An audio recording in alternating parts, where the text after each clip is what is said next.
Hi,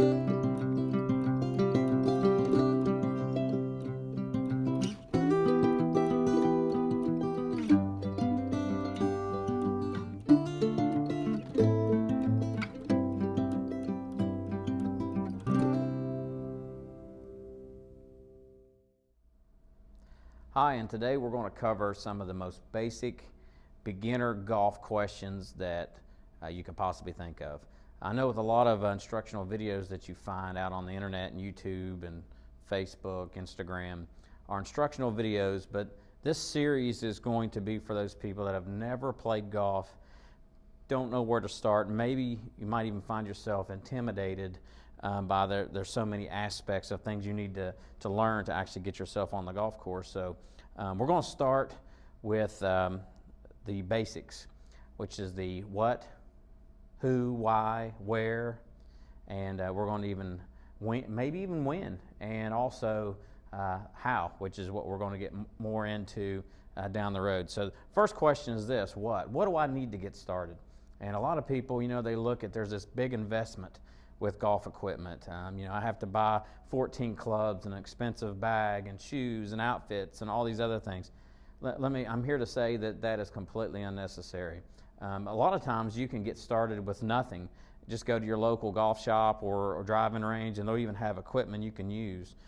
You definitely don't need a full set of golf clubs when you won't even know what each one of these clubs actually does. So today, I'm going to just go over some of my suggestions on what pieces of equipment you really are going to need to get yourself started. So forget the idea of needing 14 golf clubs.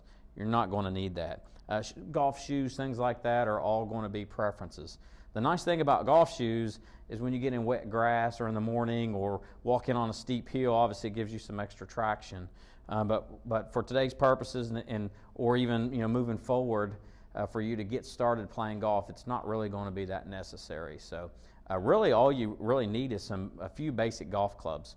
So probably the most important thing obviously is going to be your putter. That's going to be the club that you use more than any other club in your bag, not just now, but even down the road you're going to use it a lot. And you're also going to need a wedge. So today I've got a sand wedge that I'm actually going to be teaching you from as our first step. So if you have to narrow all these clubs down, we'd say we need a putter. That'd be one club. A wedge or a sand wedge, pitching wedge or sand wedge. I prefer sand wedge. So that would be two. You're also going to need a driver, which is going to be one of the fun clubs to hit. It makes a lot of noise, goes the furthest. You'll be hitting it off of a tee. So we definitely want to get us a driver. So we got a wedge, putter, driver, and then we may even throw in just another club to hit off the ground that gets pretty good distance, like a hybrid or maybe even a 7-iron. So if we don't have access to a hybrid, a 7-iron would be fine. So that's all you're going to need to get started. And if you don't have that, again, don't go out and buy anything right yet.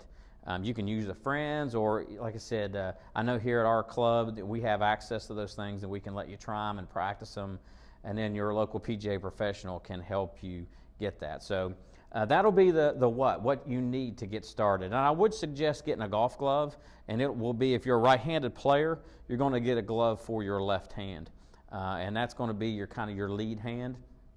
So when you swing a golf club, it's going to be a little bit more dominating throughout the swing. So I would suggest getting a glove, especially if you never played, because you could get blisters. And again, it just gives you better traction. So a glove and then some clubs to use. And if you want to narrow it down to that driver, hybrid, your wedge, and your putter. And in all honesty, you could play golf with that. And that'll get us into part number 2.